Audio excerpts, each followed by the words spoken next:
Тема нашей сегодняшней лекции посвящена такому сложному и интересному, я бы даже сказал, интригующему периоду истории Золотой Орды, когда происходила передача власти, и от хана, который создал, собственно, это государство, завоевал его мечом, установил там свою власть, свою правовую систему, систему улусов, систему административную.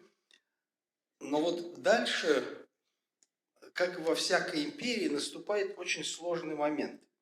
Если мы посмотрим на историю, то увидим, что очень часто империи, которые создавались, фактически после смерти создателя, часто очень незаурядного и выдающегося человека, разваливались и не получали такого дальнейшего развития. Ну вот достаточно сказать, например, если мы посмотрим на империю Карла Великого, казалось бы, огромная империя от, значит, Северного моря до Средиземного, настоящая империя. Это Карл Великий первый, который короновался императором, короновался в Риме.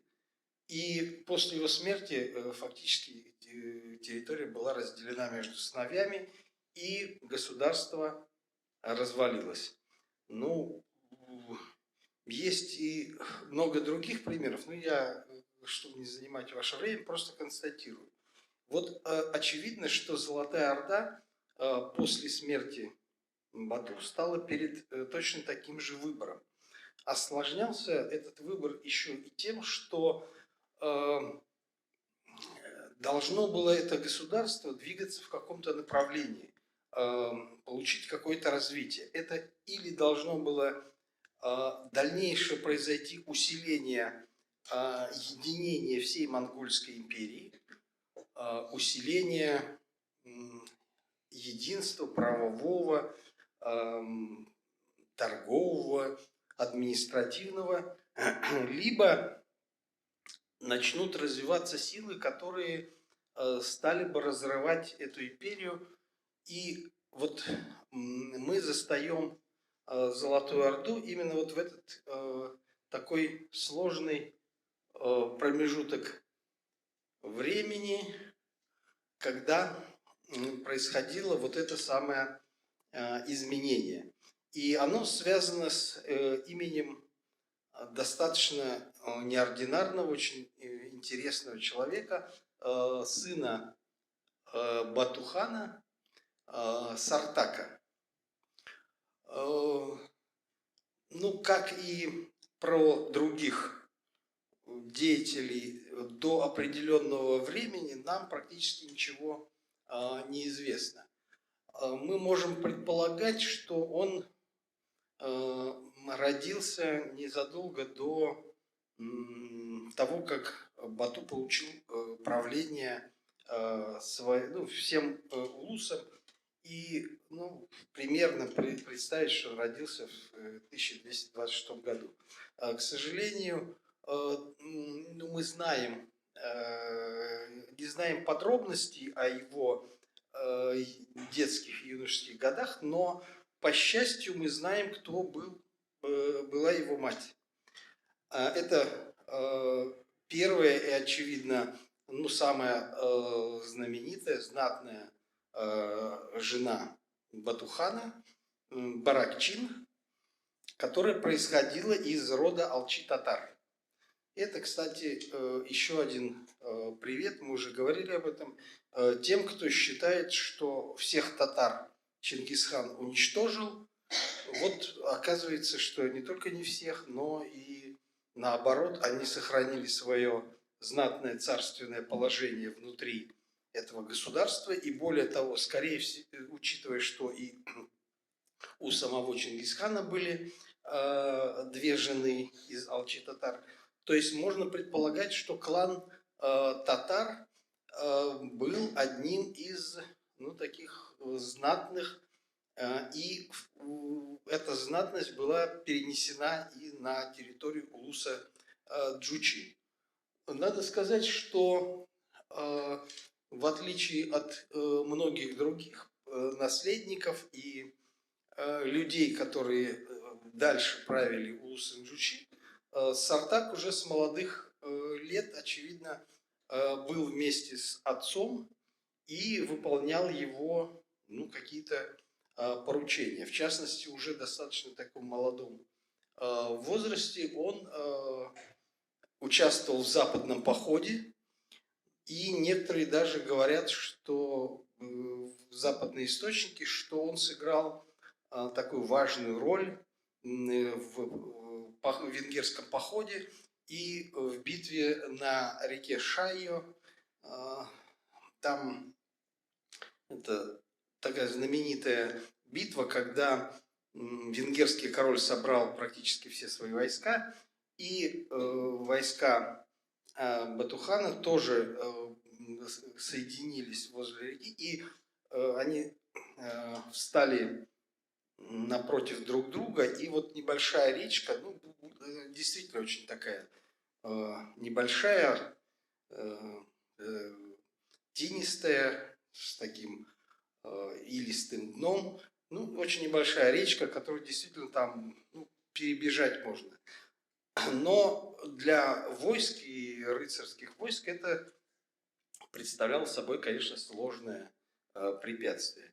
И для того, чтобы спровоцировать атаку, Батухан послал передовой отряд, и говорят, что им командовал как раз Сартак, который напал на рыцарей, обстреливал их. Когда на этот передовой полк была совершена атака, он изобразил поспешное бегство и что в полном смятении войска бегут, и рыцари, не послушавшись короля Белы, поскольку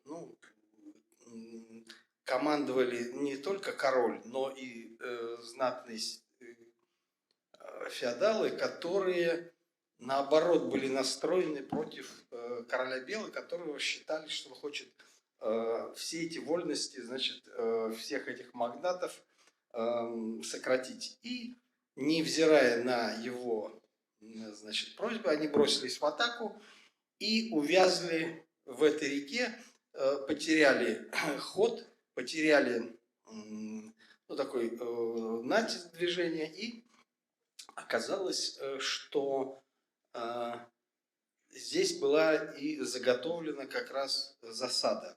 Были поставлены камнеметные и стрелометные машины, которые начали обстреливать этих рыцарей, чего, конечно, вообще никто не ожидал, что эти осадные орудия можно использовать в полевом бою.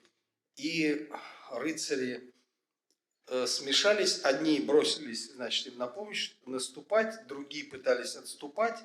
Войско пришло в смятение, и в это время другие войска, которые переправились в другом месте, монгольские, ударили во фланг, и король Бела потерпел сокрушительнейшее поражение, и после этого фактически никаких полевых сражений больше не было. То есть можно сказать, что несмотря на то, что сам к этому времени Сартак был довольно молодым человеком, но тем не менее он уже показал, что он настоящий командир и человек довольно геройский. После возвращения на территорию Улус-Джучи начинается становление новой государственности, и уже здесь Сартак как наследник, как старший и наследник престола, и старший в роде Бату, начинает играть весьма важную роль в этой самой административном устройстве империи. И, очевидно, даже и в дипломатических контактах. В частности, о нем много пишут западноевропейские послы и послы из других стран, которые оставили, собственно, записки, и с которыми он лично встречался. Ну, например, с послами Гильомом или Дерубруком, который был посланцем французского короля Людовика Святого в 1253 году, который двигался в Каракарум к великому хану. Он встречался с ним и вел переговоры. Дело в том, что Людовик Святой, потерпев поражение в войне против мамлюков в Египте и даже попав в плен, и вынужден был заплатить огромную выкуп за себя из плена. Ну, некоторые говорят, что чуть ли не своего веса, значит, золота. Он вынашивал все-таки желание реванша, и когда услышал, что наступают какие-то новые завоеватели, которые ненавидят мусульман, он решил заключить с ними союз. Ну, пока посольство двигалось, все это, в частности, посольство Рубрука, пока оно вернулось, в общем, по итогу союз не состоялся. Но кроме того, что Рубрук выполнял дипломатические функции, он еще и, конечно, выполнял какие-то разведывательные. И написал все, что он видел, в довольно подробных записках. И это, как отчет шпиона о проделанной работе. То есть, сколько войск у монголов, из кого они состоят, как они воюют, что едят, что пьют, какие у них сильные стороны, какие слабые, где они располагаются. И только немного, значит, вот мы ехали туда-то, подвигались туда. Но он очень благожелательно описывает Сартака, что он человек благожелательный, очень грамотный, но так строгий. Там есть какие-то там пищевые запреты, там еще какие-то. Но поскольку посольство выполняло все, там не возникло и у них никаких в этом отношении проблем. Но в частности и записки о встречах с Сартаком сохранили и представители армянской церкви, которые тоже попали под власть и даже выразили вассальную зависимость от Батухана. Ну а потом, после завоевания Хулагу, они попали под его власть. Вот его дипломатическая активность стала очень таким интересным созданием определенного мифа, который распространился в современной историографии. В частности, скорее всего, какие-то предпосылки были еще в дореволюционной историографии, но наиболее ярко это было отмечено и впервые было высказано в трудах Льва Николаевича Гумилева. Прежде всего, это «Поиски вымышленного царства», где он прямо сказал, что Сартак и Александр Невский были побратимами, что они заключили союз, и что этот союз должен был изменить судьбу и историю Золотой Орды и Руси. Собственно, на каких данных он ссылался? Ни на каких. Просто, значит, что в поздней летописи указано, что, значит, Сартак называл его братом, но как бы признавался, в дипломатическом языке это как бы признание некого равенства. А вот из этого самого Гумилев сделал вывод, что у них был, значит, какой-то обряд побратимства, и много он рассказывает об этом. Но я думаю, что это все, конечно, вымыслы. никаких сведений у нас об этом нисколько нет.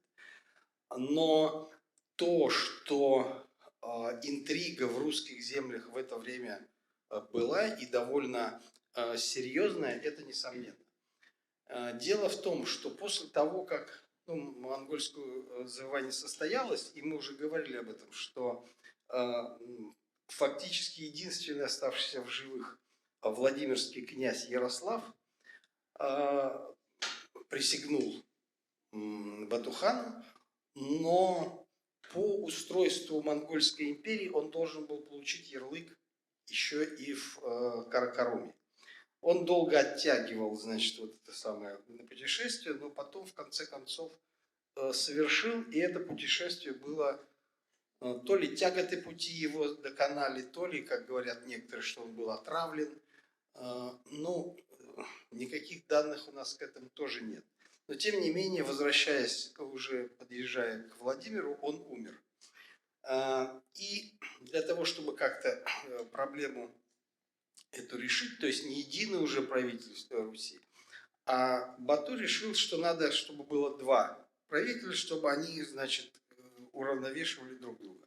Александра Ярославича он назначил великим князем киевским, а его брата Андрея Александра Ярославича назначил Владимирским великим князем.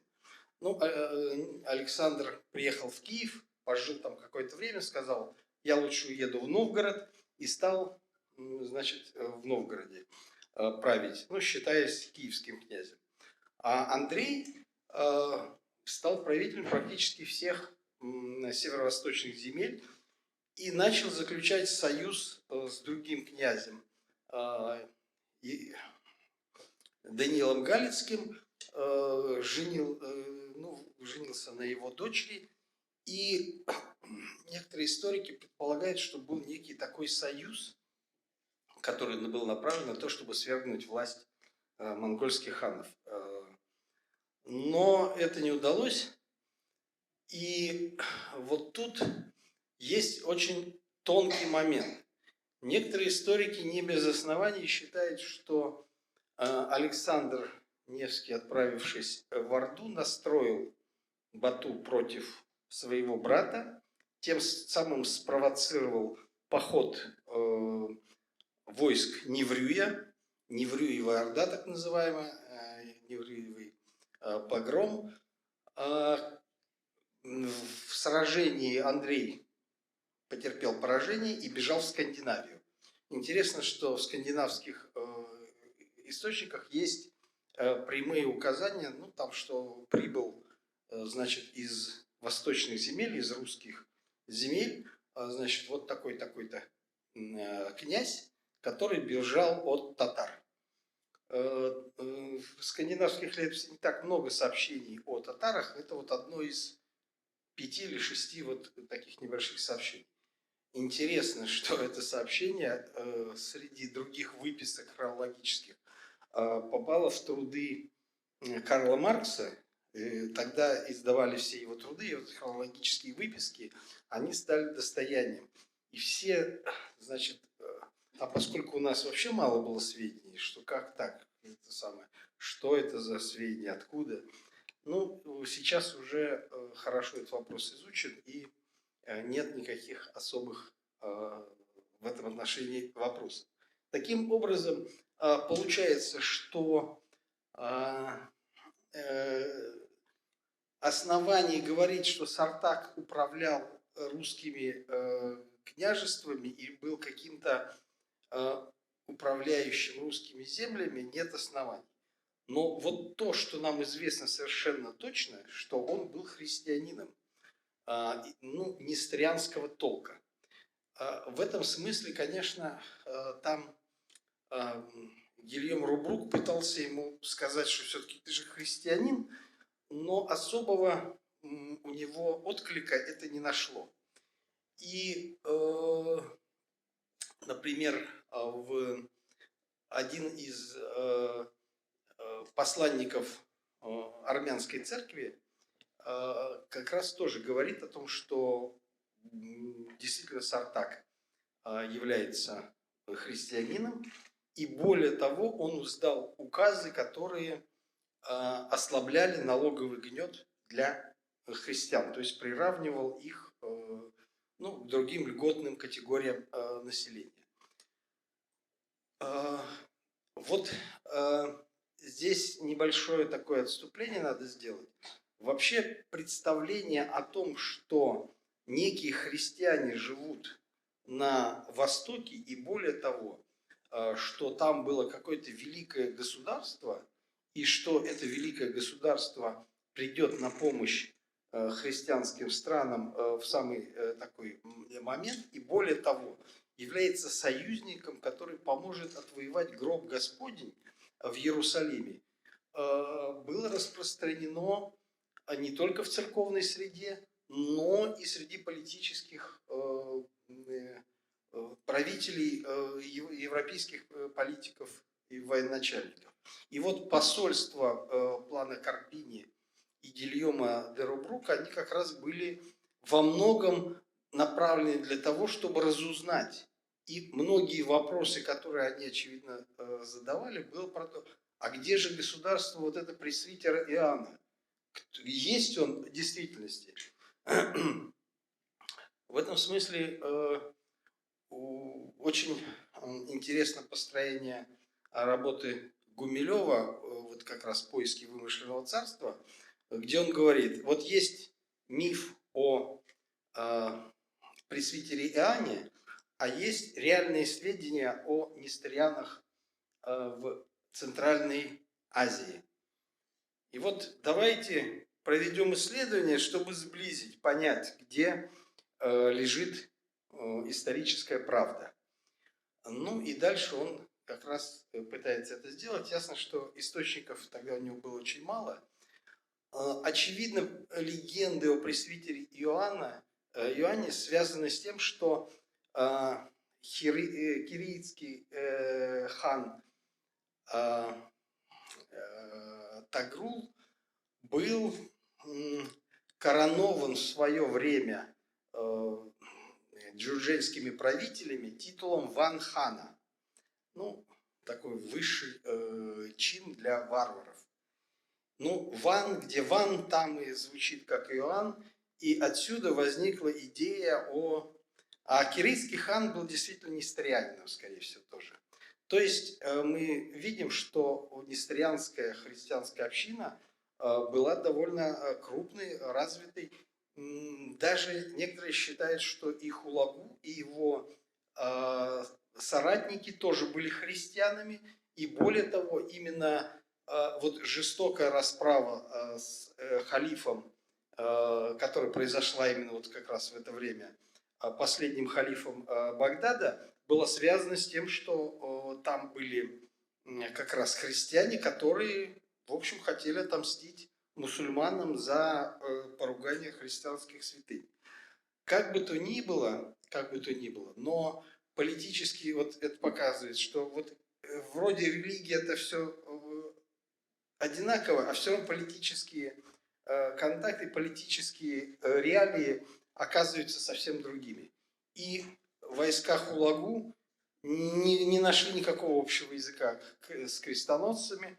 Более того, они даже начались между ними какие-то трения, схватки. И, в общем, вся эта история закончилась ничем. Никакого союза между христианским Востоком и христианским Западом не получилось. Ну, как и всегда. То есть, это кажется, что христианство такое. В свое время эти самые католики, эти самые несторианцы тоже выжигали каленым железом, почему они бежали на восток. Но сами христиане и сами несториане среди этого населения были. И более того, значит, вот Сартак был явным представителем как раз вот этой самой религии. Но вот что важно отметить. Рубрук как раз и говорит, что хотя он не является, ну и является несторианином, христианином, но тем не менее он все равно остается монголом, то есть чингизидом. Это означает только то, что для него власть в этом государстве, административное управление подчиняется не религиозным законам, а подчиняется таким советским правилам Яси Чингисхана, которая равно удалена от всех других религий. Независимо от того, какой веры придерживается сам правитель, он оказывает содействие и взаимодействует со всеми религиями, поддерживая одинаковые со всеми отношения. И попытки использовать его для того, чтобы передать какие-то преференции или там льготы для христиан оканчивались, в общем, ничем. Но вот эта идеологическая установка была очень важна, очевидно, для Сартака, для того, чтобы в Монгольской империи именно такая власть и была. То есть светская власть отделена от религии и равно удалена от всех религий. И это было основой государственной политики. Но те силы, которые хотели разорвать Монгольскую империю, они ориентировались на то, чтобы создать такую систему, которая опиралась бы на какую-то религию, вокруг которой можно было собирать вот эту самую часть этого нового отделившегося государства. И вот здесь вот уже начинается эта самая интрига, о которой мы говорим. Надо сказать, что венец, что ли, высший взлет карьеры Сартака произошел в 1249-1251 году, когда он вместе со своим дядей Берке по приказу своего отца Бату был отправлен на Курултай. Все монгольские Курултай, который происходил в Семиречье, где происходили выборы нового хана. Внезапно умер великий хан Гуюк, который ненавидел люто, мы уже говорили в прошлый раз об этом, Бату и всех батуидов и джучидов. И нужно было избрать нового хана великого. И вот как раз 30-тысячный корпус, которыми командовали, Сартак и Берке, оказался весомым аргументом для того, чтобы вся знать чингизидов проголосовала за сына Тулуи Мунке, и были казнены все их противники, а владения, угадеидов были разделены между всеми тремя этими правящими домами. Но тем самым произошло резкое укрепление Монгольской империи. Вот Мунке последний правитель единого монгольского государства, и если бы он процарствовал достаточно долго, я думаю, что Монгольская империя могла бы устоять. Не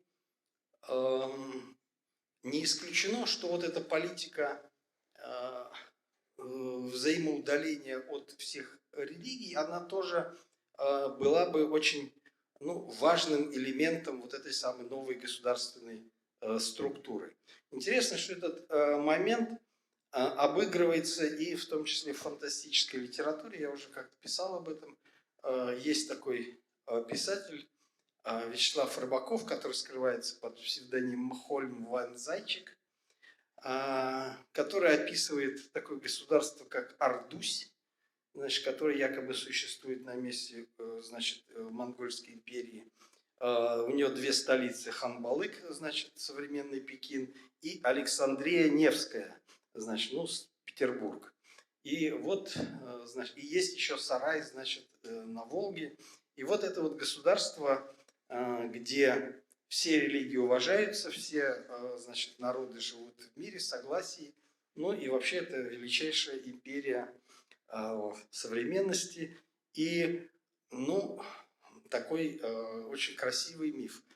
Вполне возможная альтернативная реальность, но, к сожалению, вот мы как раз подходим к тому моменту, что когда мифологические какие-то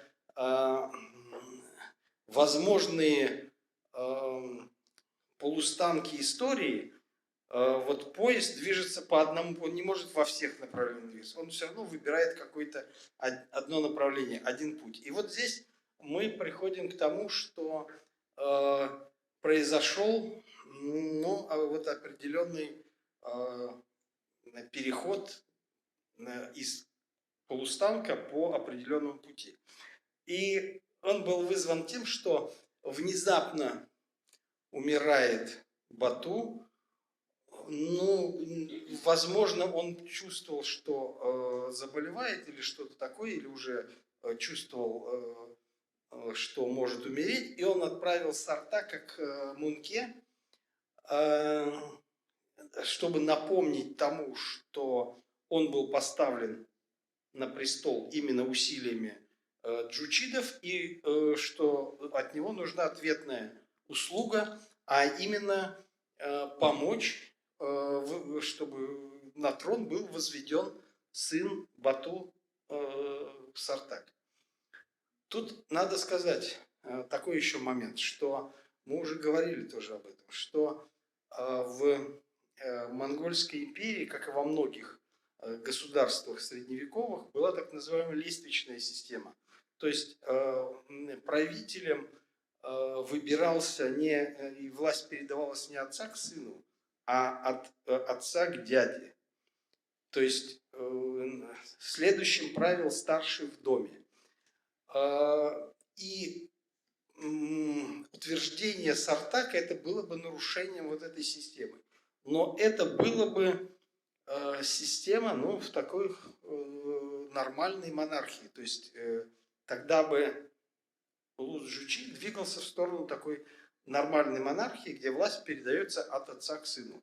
То есть нет никаких боковых ветвей. Они не могут претендовать в таком нормальном состоянии. Но вот произошло здесь несколько вот такая ситуация, которая не позволила вот этому случиться.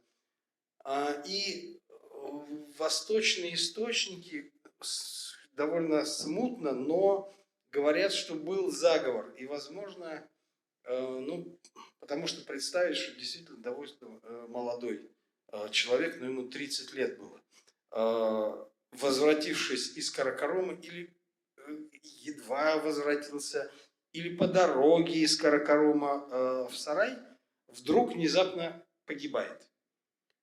То есть, представить, что он, как его дед Джучи упал с лошади, значит, и сломал позвоночник, невозможно. И, смерть его была очень явно выгодна определенной партии, которые к этому времени совершенно точно возглавляли Берке со своим братом Беркичаром, которые ни в коем случае не хотели возведения на трон Сартака.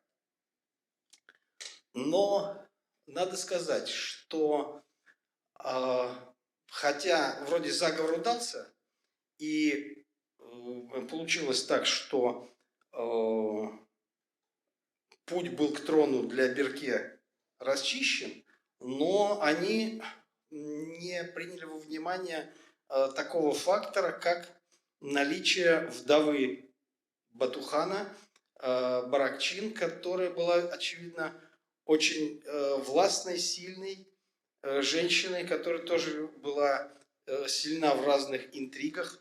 Понятно, что самой править было невозможно, но она быстро собирает, людей, которые поддерживают ее и ее клан, и выдвигают, на престол сына Сартака, Улакчи. А ее назначают, поскольку он был вообще малолетним, ее назначают,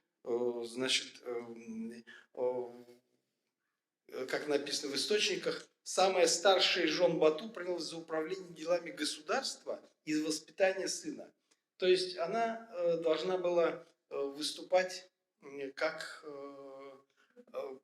регентом при самом Улакчи. Но это вообще все планы заговорщиков разрушали. Ну и надо сказать, что она добилась, очевидно, поддержки Мунке. Именно в это время происходят очень серьезные какие-то трения в русских княжествах, которые в первую очередь были связаны с тем, что во всей Монгольской империи проходит перепись населения. Вот когда мы говорим там о переписи, то вот первая перепись населения на нашей территории совершенно четко известна, когда в 1257 году. Но тут надо тоже небольшую ссылку делать. Дело в том, что перепись населения была прописана в эсхатологических христианских сочинениях как один из таких знамений прихода дьявола, который должен посчитать людей, дать им число для того, чтобы установить свою власть и дальше обрести власть над человечеством. Поэтому русские православные люди категорически не хотели переписываться. Для этого пришлось власть не просто употребить, а заставить князей, в частности, был призван в Орду Александр Невский, которому было прямо указано, что если нет, тогда будет новое нашествие, и он сначала подавил сопротивление во Владимире, и потом и в Новгороде смутьянов казнил, и состоялась перепись населения, в том числе и там с участием этих самых дружинников князя, которые ходили по дворам и все четко были переписаны. Вот это очень такой важный момент, с одной стороны, установления власти над этой территорией, поэтому эта перепись и была учреждена. А важно это еще и тем, что вот эти традиции писцовых книг, в которых записывались не просто население, но и те тягловые обязательства, которые они несут, сохранялись в российском государстве фактически до середины XIX века, когда Россия превращается в такое нормальное бюрократическое государство.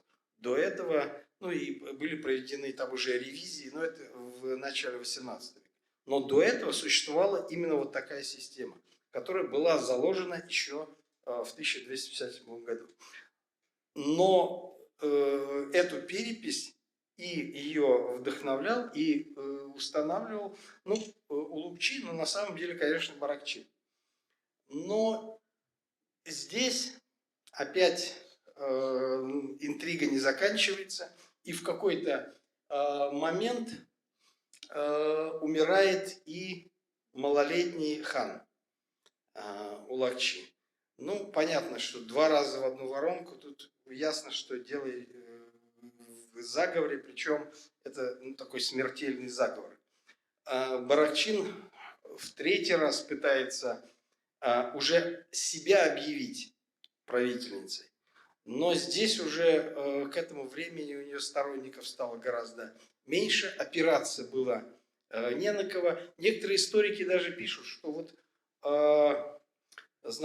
якобы она обращалась даже к Александру Невскому, что, мол, чтобы он помог ей Но это еще более сомнительная гипотеза.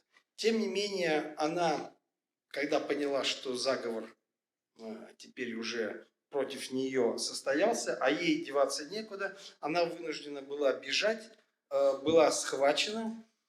В восточных источниках говорится, что она призналась во всех, в общем, что она планировала заговор против джучидов и была казнена. Тем самым был окончательно расчищен путь к правлению Берке, что и состоялось. Есть там еще, куда она хотела бежать.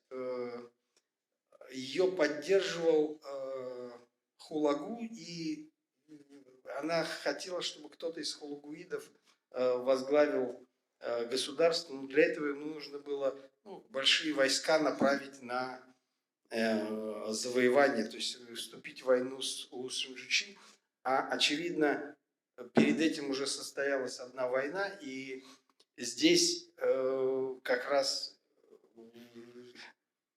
джучиды были, уже поняли, что она ради власти готова пожертвовать и властью самих джучидов, и, конечно, этот заговор провалился. Таким образом, закончилось вот это между царствие, закончилась жизнь довольно удивительной и, очевидно, незаурядной женщины из татар. Но и дальше был расчищен путь к власти хана Бату, который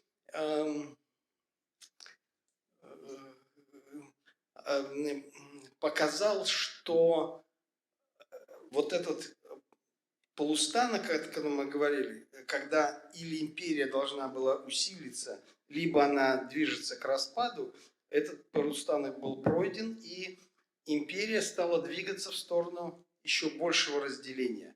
То есть, с одной стороны, Хулагу не признает власть великого хана, потому что он считает, что ущемляются права и не хочет там иметь дело, платить ему. Самому великому хану, который к этому времени объявил китайскую династию Юань, что он наследник китайских императоров, западные дела тоже не так интересны, и воевать, заново завоевывать территории он не хочет. Наоборот, его военные усилия направлены на попытку завоевать Корею, Японию, Юго-Восточную Азию, высаживаются десанты вплоть даже до Индонезии. И джучиды, которые предоставлены сами себе, тоже должны как-то укреплять свою власть. И для того, чтобы ее укреплять, очевидно, что нужно было опираться на какую-то идеологическую поддержку. И вот здесь вот как раз этот самый момент. Могли они опираться на христиан-нестериан? То есть, казалось бы, правитель, значит, из христиан-нестериан, тут рядом огромная территория, может, не такая населенная, но достаточно крупная, как русские княжества, где все православные христиане.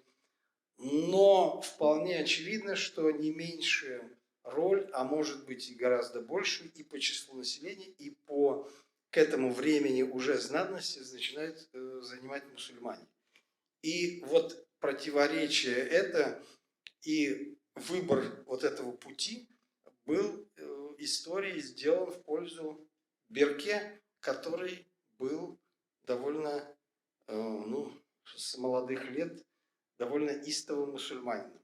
И история Золотой Орды пошла совершенно по другому пути. Об этом, я думаю, мы поговорим на следующей лекции.